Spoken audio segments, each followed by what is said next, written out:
There's a car sitting in your driveway right now, and then there's a car sitting in your head. And the gap between those two vehicles? That gap tells the world more about you than any personality test, any horoscope, any therapist's couch ever could. Think about it for a second. You wake up tomorrow morning, you grab your keys, and you walk out to whatever's parked outside. Maybe it's a 2015 Honda Accord with 120,000 miles on it. Maybe it's a Ford F-150 you actually like. Maybe it's a leased Mercedes that's slowly bankrupting your weekends. Doesn't matter. That's your reality car. But the car you want? Oh, that's a completely different animal. That's the car you've been pricing out at 3 in the morning on your phone while your wife sleeps next to you. That's the car you build on the manufacturer's website over and over, in different colors, with different wheels, like you're some kind of digital car stylist who just hasn't found his big break yet. And here's the thing nobody talks about. Those two cars, the one you have and the one you want, they're having a conversation about you every single day. And whether you realize it or not, that conversation is the most honest thing in your life. Let's break this down, because once you see it, you can't unsee it. There are basically 5 types of guys when it comes to the gap between the car they drive and the car they crave. 5 archetypes. And I'm willing to bet you're going to recognize yourself in one of them before we hit minute 3. Maybe 2 of them if you're being really honest with yourself, which most guys aren't, but that's a different video. The first type is what I call the practical dreamer. This guy drives a Toyota Camry, or maybe a Honda CR-V.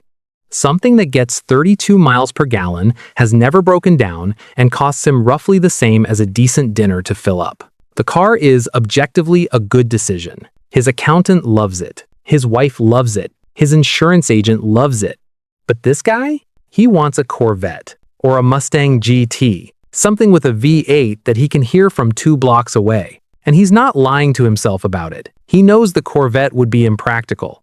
He knows the gas would hurt. He knows his back would scream after a 2-hour drive. He just doesn't care, because the dream isn't about logic. The dream is about the version of himself who makes different decisions. The practical dreamer is the most common type in America, by the way. He's also the happiest, statistically, because he's made peace with the fact that the gap exists. He drives the Camry on Monday and he watches Corvette videos on Friday night, and both of those things are true at the same time, and that's okay. The second type is way more interesting. This is the almost guy. The almost guy drives a BMW 3 Series, or maybe an Audi A4, maybe a base model Mercedes C-Class. He's in the club, but he's in the back row of the club. He's got the badge, but he doesn't have the badge that the guys with the real badges respect. And what does he want? He wants the M3. He wants the RS4. He wants the C63 AMG. He's so close he can taste it. He's already in the dealership network. He's already getting the emails.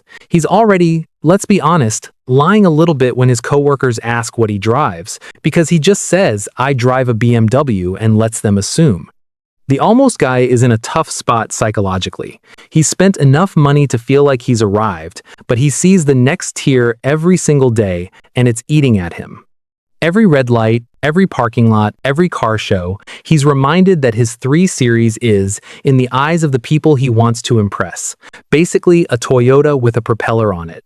I'm not making fun of the almost guy. I've been the almost guy. Most of us have. There's a specific kind of pain in being so close to the thing you want that you can see the option boxes on the configurator, but the total at the bottom is still a 4-figure monthly payment away. The third type is the honest one. This is rare. This is sacred, actually. The honest one drives exactly the car he wants. He drives a Tacoma because he wanted a Tacoma. He drives a Wrangler because he wanted a Wrangler. He drives a 10-year-old Miata that he bought with cash because that's the car that makes him happy, and he doesn't lose sleep over what's parked next to him at Whole Foods. Now, you might think this is the goal, and in a lot of ways, it is. But here's the catch, and this is the part that nobody wants to admit. The honest one is often the guy who's already gone through the other phases. He drove the Camry. He drove the 3 Series. He chased the badge.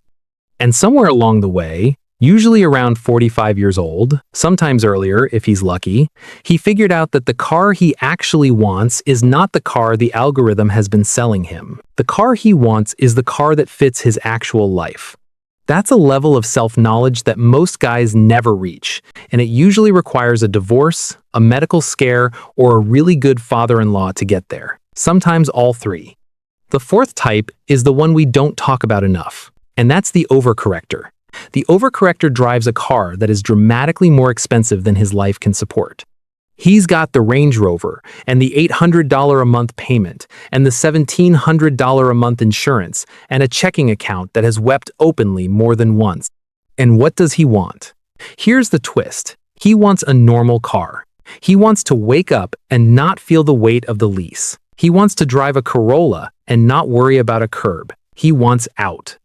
But he's stuck because he built an identity around the Range Rover, and going backward feels like failure, even though everyone around him would respect him more if he just admitted what's going on. The overcorrector is a tragedy in slow motion, and you know exactly the guy I'm talking about. He's in your neighborhood, he's at your job, he's at every kid's birthday party, parking the giant SUV at an angle so nobody can read the dealer plate frame from the dealership he financed it through. He's not a bad guy. He just made a decision when he was 32 that he can't undo now that he's 41. And the fifth type is the one I want you to pay attention to, because this might be you and you don't know it yet. The fifth type is the window shopper. The window shopper drives a perfectly fine car. Nothing wrong with it. Maybe it's a Civic. Maybe it's a Mazda 3. Maybe it's an older Lexus. The car works. The car is paid off. The car has no business being replaced. But this guy spends 2 to 3 hours a week, minimum, looking at cars he is never going to buy. He's on car forums, he's watching reviews of trims he can't afford. He's calculating, on the back of a napkin, what it would take to swing a used Porsche Cayman. He's not actually going to buy the Cayman. He's not even seriously thinking about it. But the dream is the hobby. The dream is the entertainment. And here's the question. Is that a problem? Or is that just one of the healthiest, cheapest, most American hobbies a guy can have? Because compared to gambling, compared to drinking, compared to whatever else guys do to fill the void, watching car videos and scrolling through cars.com on the toilet is actually pretty harmless. So now you know the 5 types: the practical dreamer, the almost guy, the honest one, the overcorrector, the window shopper. Now here's where it gets interesting, because the real signal, the real psychological tell, is not which type you are, it's the size of the gap. A small gap means you've made peace with your life. You drive a CR-V, you sort of want a 4Runner. That's a small gap. That's a healthy gap. You're not in crisis. You're just a guy who likes cars and made reasonable choices. A medium gap is where most guys live. You drive a sedan, you want a sports car. You drive a truck, you want a bigger truck. The dream is real, but it's not destroying you. You can talk about it at the bar without your voice changing.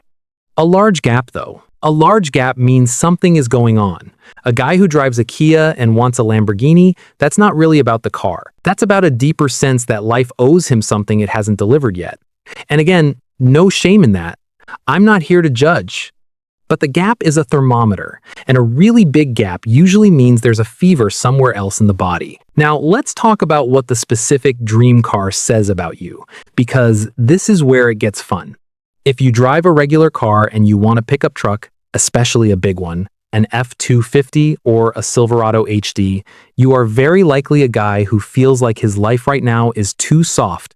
Doesn't matter if you're a software engineer or a dentist. The dream truck is about reclaiming a version of masculinity that the modern world has been quietly chipping away at. You want to haul something. You want to tow something. You want to back into a parking spot and have people get out of your way. Nothing wrong with that. Just know that's what it's about. If you drive a regular car and you want a German sports sedan, specifically an M car or an AMG, you are very likely a guy who values being underestimated. You don't want a Lamborghini because a Lamborghini screams. You want a black M5 because an M5 whispers. You want to pull up to a stoplight, look like a tax attorney, and humiliate the kid in the modified Mustang next to you. That's a very specific psychological flavor, and there are millions of you, and you all think you invented it. If you drive a regular car and you want a Jeep Wrangler, you are not actually interested in off-roading. I'm sorry, you're just not. 90% of Wrangler buyers will never see dirt. What you want is the option. You want to know that if civilization collapsed on a Tuesday, you could leave the highway. The Wrangler is a portable emergency exit. It's a four-wheeled insurance policy against feeling trapped. And that, by the way, is a beautiful thing to want. If you drive a regular car and you want a classic muscle car, a '69 Camaro, a '70 Chevelle, an old Mustang Mach 1, you are time traveling. You're not really buying a car, you're buying a portal back to a version of America that may or may not have actually existed, but that you remember from movies and your dad's photo albums and that one time your uncle took you for a ride when you were 7. The classic muscle car dream is the most emotional dream in the entire car world. It has almost nothing to do with horsepower and almost everything to do with grief. And if you drive a regular car and you want a Porsche, specifically a 911, you are doing one of two things. Either you are the most patient man in America, slowly building the bank account and the life that justifies the purchase, in which case, respect. Or you are the impatient version of that man, and you're going to finance one on a 5-year loan the second your salary clears 6 figures, and you're going to learn the hard way that the cheapest part of owning a Porsche is buying the Porsche. Now, I want to come back to something because if I leave you with just the joke, I'm doing you a disservice. The gap between the car you drive and the car you want is not a problem to be solved. That's the lie the internet sells you. The internet wants you to believe that one day, if you grind hard enough, the gap will close and you will drive your dream car and you will be at peace. That's not how it works. Because here's what actually happens. Guys who get the dream car, the actual dream car, the one they spent 15 years chasing. About 6 months in, they start dreaming of a different car. The gap doesn't close. The gap moves. The guy with the Cayman starts wanting a 911. The guy with the 911 starts wanting a GT3. The guy with the GT3 starts wanting a vintage air-cooled 930. The dream keeps walking ahead of you, no matter how fast you walk.